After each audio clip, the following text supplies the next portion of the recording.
Just before midnight on March 21st, 2025, officers with the Champaign Police Department are sent to an apartment on the 1600 block of West Healey Street. The call is a stabbing. When they arrive, they find a scene that even veteran officers will describe as one of the worst they have ever walked into. One young man is dead in the street. A young woman is inside, covered in her own blood, with wounds to her neck, her spine, and her abdomen. By every medical measure, she should not be alive. But she is. And she is doing the one thing her attacker never planned for. She is telling them exactly who did this. This is the case of a quiet, soft-spoken man with no criminal record, a carefully rehearsed alibi, and a story a judge would later call too perfect to be real. And it is the story of the woman who survived to take it apart. The two victims are a couple, 22-year-old Nathan Gudeman and his girlfriend, 22-year-old Kaitlyn Lassy. On this night, they are together at the apartment, the way any couple might be, with no reason to think it is anything other than an ordinary night. The man who comes to the door is not a stranger. His name is Alex Muanambuta, a 23-year-old from nearby Rantoul. Kaitlyn knows him. Her cousin is dating him. So when he appears outside the apartment, pacing, and says he is only looking for his girlfriend, there is nothing about him that sets off an alarm. He is family, more or less. She lets him in. Almost nothing about what happens next makes ordinary sense. There is no argument that anyone can point to, no fight, no clear provocation. Kaitlyn will later testify that she simply turned her back for a moment, and when she turned around, Nathan was already on the floor, and Muanambuta was standing over him. He had been stabbed again and again, without warning and without a word that explained it. And then the man turned toward her. Assumptions, so. Okay, so why don't you kind of walk me through what you were doing today and what brought us here? I don't quite know what brought us here, but I worked night shifts, so I got off 6:30 a.m., got home at 7.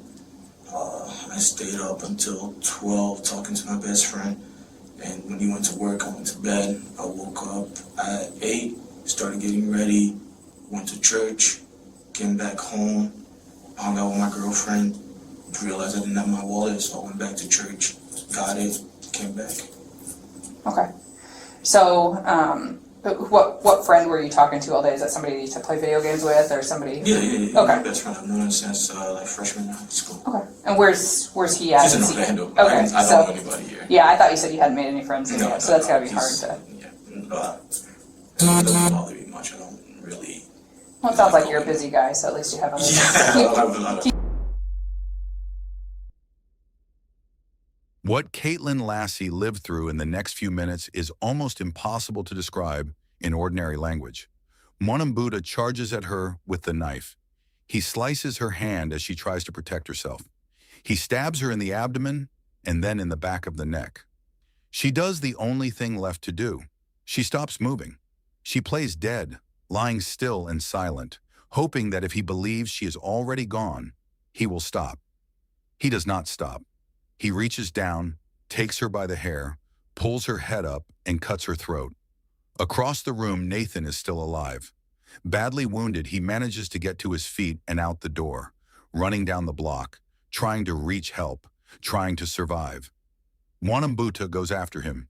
He catches him in the street, and there he cuts Nathan's throat as well, severing the arteries in his neck. Nathan Gudeman dies at the scene, only steps from the door he had almost escaped through. Inside the apartment, Kaitlyn is still breathing.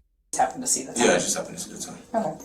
What did you talk about with your friend? You were just talking because he was online and... No, he was online. I called him, but he was already falling asleep. Okay. And so, I just said goodnight. Gotcha. Yeah. Did Alana end up making you anything for dinner? No, I didn't have time to eat. I got home, and she got on the phone. I went into the kitchen to eat, but then she told me what was going on. Like, Kitty got hurt. The cops were on the phone. I talked to the cops. They said they were coming over. I'm like, cool. And, I went to the car to get my phone. I come back. The cops are there.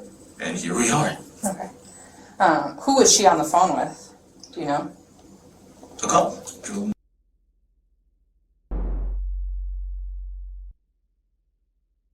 By By the time officers and paramedics reach her, Kaitlyn Lassy has lost a catastrophic amount of blood.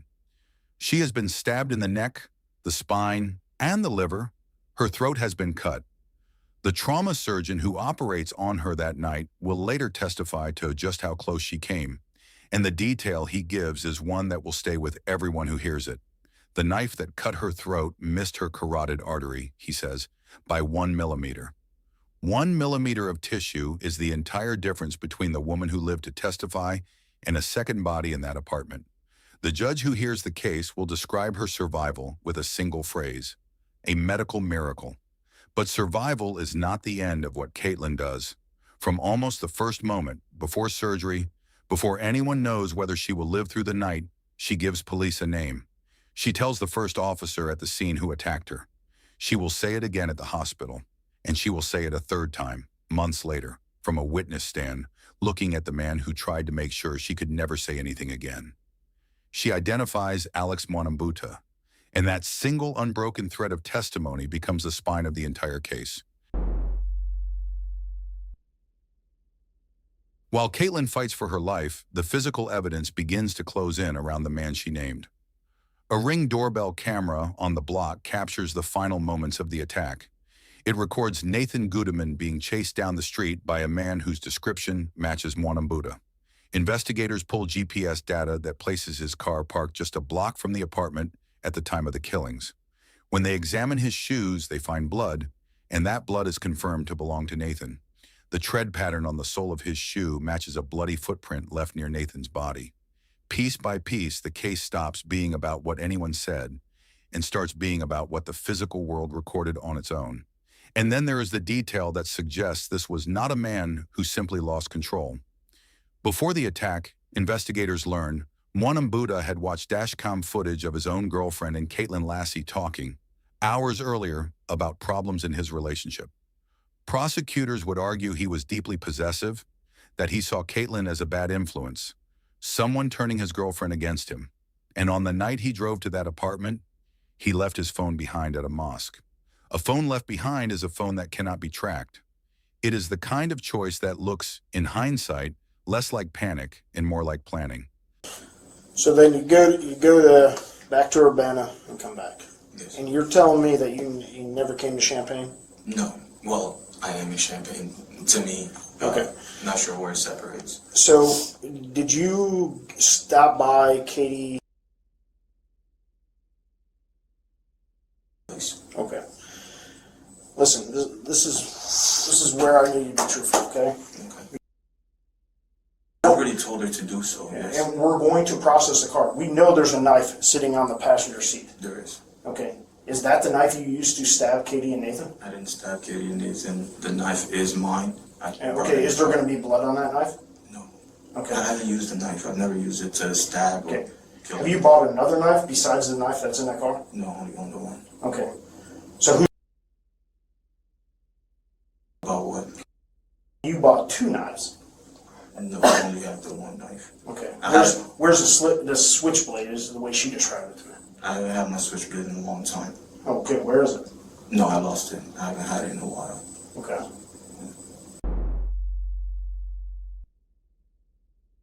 When detectives finally sit across from Alex Muanambuta, they do not meet the man from the crime scene. They meet someone calm, polite, almost gentle. He talks about his job, about the gym, about going to the mosque. He walks them, unprompted, through a careful timeline of his day, hour by hour, detail by detail. Asked what he thinks brought him into that interview room, he answers softly that he doesn't quite know, but the story he gives them does not hold. At first, he tells police flatly that he was never at the couple's apartment at all. When they ask about the blood found on his shoes, he has an answer ready. It came, he says, from a slushie. Later, when that explanation collapses against Nathan's blood and Nathan's footprint, the story changes. Now he admits he was there, but only by accident. He says he got lost, that he went to the apartment looking for directions, and that he simply stumbled onto a crime scene that someone else had made. Every time the evidence closes one door, his account quietly moves to another. The judge, who would eventually weigh all of it, did not mince words. Muanambuta's explanation, the judge said, was too perfect to be real. A story built and rebuilt to fit whatever the evidence forced it to fit. It was, in the end, the calm itself that gave him away. Innocent people rarely need a story this smooth. Go We let inside, the drive when it starts. pull in, and you're like, oh, I I forgot pull I in. put it under my seat. Yeah, pulling outside of the drive at the parking spot for a minute, and I was like, shit, did I even leave it inside? And I looked under it, because we do up, where it's like you clean yourself before you pray. Okay, So I try not to bring my stuff with me. Okay. And that's when I realized that I might have just left it on the seat. so you reach under your seat, it's there, and you're like, okay. Yeah, Cool. it was cool. Man. Okay. So where did you go then from that point? Home. You went straight home from the mosque to back to Rantoul. Yes. Okay. Did you stop anywhere? No. Did you talk to anybody? Asking for dinner, and then I called my best friend because he was online. I was wondering if he would play video games. Okay. So do you know what? It would be easy in a case defined by its violence to lose the two people at the center of it. Nathan Gudeman was 22 years old. He had a life, a girlfriend, a future that on the night of March 21st was still entirely in front of him. In his final moments, badly wounded, he did not hide. He ran toward help, and he very nearly reached it. He died in the street trying to survive, and trying, in all likelihood, to bring help back to the woman he loved. And Kaitlyn Lassy lived. She survived wounds that should have killed her, a severed throat, a knife that stopped 1 millimeter short.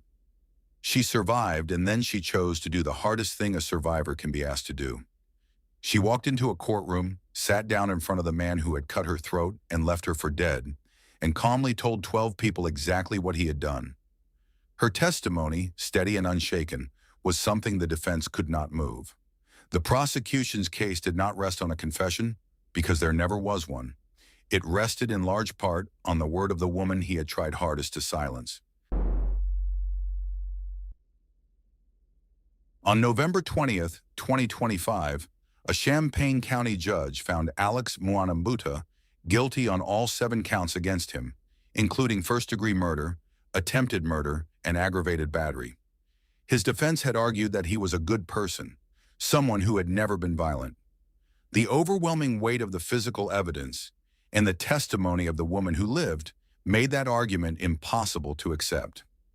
On January 21, 2026, Muanambuta returned to court to be sentenced.